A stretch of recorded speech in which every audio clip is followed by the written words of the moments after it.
Hey everyone, in my last video I talked all about the different types of kettlebells that I bought and I made some recommendations. Now I'm going to tell you what I went out and did with them. So enjoy part 2, my adventures through kettlebell land.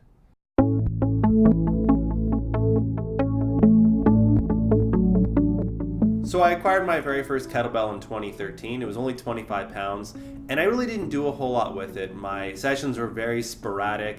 I did no reading at all.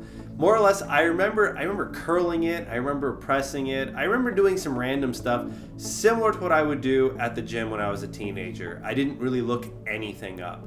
I eventually started looking stuff up and I came across these YouTube fitness videos where it showed people just kind of moving them around, and I tried that, and at the time I was pretty out of shape, so I was tired at the end of it, and I figured, oh, this is good, right? Because the whole point of working out is you're supposed to get tired. It tires you out, and then from getting tired, you get stronger and better for some reason. So that was the mentality I had. So I come across this video with this gentleman named Chris Cochran, who was, I believe, from Australia. And this dude was jacked. And I wanted to be jacked too. So I'm watching what he's doing. And he's doing something called the long cycle, which I've never heard of and I've never seen in my life at this point. And he uses kettlebells. The only thing is he's using 2 and I only have 1. And I see he throws them between his legs and cleans them up and presses them up real high. And I thought, whoa, that is crazy. I've never seen anyone lift weights like that in my life. So that's what I tried. That's what I thought, that's what you do with kettlebells. I didn't start off with the swing or anything else. Basically, I went from random YouTube videos to the long cycle. Now, this led me through the rabbit hole where, looking at more the long cycle, I come across something called kettlebell sport. Kettlebell sport is very interesting. It's 3 lifts, just like powerlifting, although what's different is that you don't focus on the 1 rep max, you focus on how many reps can you do in a 10-minute period of time, which is a true strength endurance sport. It's incredible. The athletes who do it are incredible. A good analogy would be, say a race where you run up a hill and whoever gets the furthest in 10 minutes is the winner, and the hill is this steep.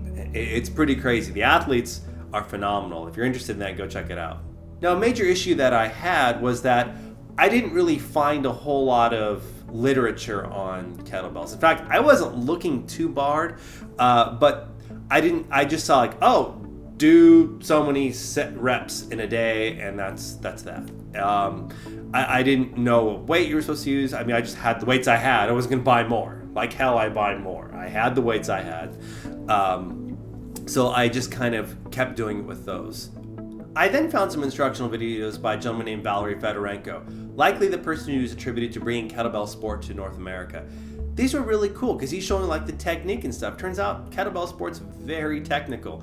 It requires coaching and, I'm just like learning. So I kept looking.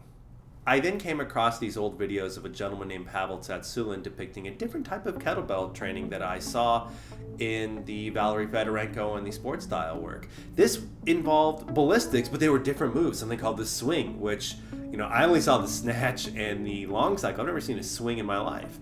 So I thought that's really neat. And I saw them using, in addition to these ballistics, these slow grinding movements, which were very intriguing. They're almost beautiful to watch. There was one in particular that just totally caught my attention called the 2 hands anyhow, which to this day is still one of my favorite lifts. And I thought it was just, almost like watching ballet. It was this beautiful display of this movement, and I thought, well, I want to learn that. And the bent press is still one of my favorite moves, but now I'm digging further into the rabbit hole. In 2015, I did a really good thing. I bought my first kettlebell lifting book. Books, I gotta say, are way better than the videos in regards to the theory. They're not as good in terms of the explanations because you can actually watch it in video, of course, but it's really neat to watch it, to read it.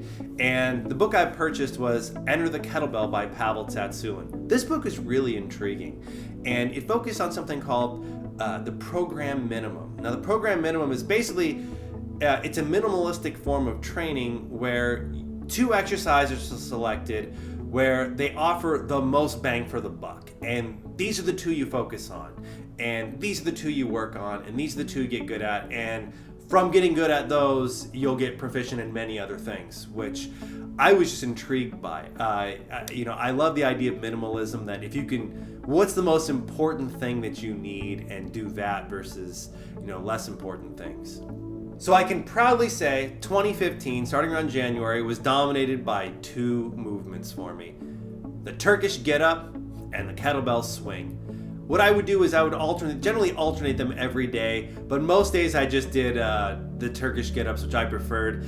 And I remember I would do the swings. I would usually do them after the get-ups, but sometimes I would just do swings, and sometimes I would just do get-ups. But all in all, 2015, it was all Turkish get-ups and all swings. Now the Turkish get-up, the first video I ever saw was a lady named Nagar Fanuni do it with a 60-pound kettlebell, and it was just beautiful watching her do this. I mean, it was absolutely amazing. You know, you start off laying down and you raise it up and you rise with it and you hold it up the whole time. It is my number one favorite lift. If you told me I can only do one lift for the rest of my life, it's the Turkish get up. That's it. Everything else I'll throw away. Turkish get up is my absolute favorite. I have a little chart that I'd like to show you. It's called the anatomy of every drill. Every single drill you do has costs associated with it and gains you get from it. The costs are what you put in, the gains are what you get out. So you want to maximize the gains and minimize the costs. The gains are strength, conditioning, mobility, flexibility, coordination, and the costs are exhaustion, energy output, soreness, potential injury, strain, overtraining, and just general difficulty. So you want to maximize your gains and minimize your costs. Now, minimalistic training is kind of rooted in this idea of the Pareto principle. The Pareto principle is this idea that in many situations you'll get 80% of your results for 20% of your actions. Such an example that, let's say you run a catalog business, well, you probably make 80% of your sales off 20% of the items in the catalog. So with regards to fitness or strength or whatever, of all the stuff you can do at the gym, you get 80% of your results for 20% of the effort. So that tells, the idea is that, well, what should that 20% be? And then really focus on that. What should be the most beneficial, the highest bang for the buck exercises you can do? And that's what you want to focus on. So a well-designed program, as I'm come to learn, is one where you have your total fitness budget, which you can do. This is everything you're capable of doing. And then you try to spend it on things that have the highest rate of return. Almost as if you're trying to do it as like a financial investment where you have so much money to invest and you're looking for the highest returns on different investments possible. It's very similar to exercise selection. And a mistake that I was making earlier was that because I didn't have a program and I was just doing things haphazardly, I was choosing very low bang for the buck exercises that really tired me out, but really didn't give a whole lot in return. And I thought to myself, well, this exhaustion I was feeling, that's progress. When I was at the gym as a teenager, I would get exhausted. I couldn't move. That's progress. That means you're getting stronger. And turns out it isn't. Turns out it's a high budget, low payoff form of exercise. So I'm thinking, oh wow, so there's a lower budget form you can do where you get a lot of results, and there is, and it really worked, and it was incredible. So my method for programming the Turkish get up, I didn't really go with the book. I did it on my own. But how I would do it is I would alternate sides. I would still only do 5 reps. I would alternate the reps. But I started with just 25 pounds because I had a 25-pound kettlebell. How nice is that? And I would do it in the front yard to where I had to focus on making it look good. Now, I was probably stronger. I could have done heavier. But even though I would tell people today, start off with even lighter, start off with no weight. But I did this every day for a month. And just to learn it, and even looking back at these old videos, even 25 pounds, it was not looking good. After a month, I eventually moved up to 45 pounds. And I remember the first time I did it, it felt like I could never move that thing. That thing is so heavy, it's 45 pounds. And I just more or less did that for, I believe, another month, but it could have been 6 weeks. And every day I would go outside and I would do my Turkish get-ups and I would alternate sides. And then I would also try to do some ballistics too. I remember I did snatch sessions sometimes. I was still kind of looking back in the old kettlebell videos for some ballistics to do because I think, you need both. And I would also do swings, and my swings were not pretty, and my swings were, I definitely should have taken the course. I probably still should. But I after a while of doing Turkish get-ups with 45 pounds, what I then did was, I also had a 60-pound kettlebell.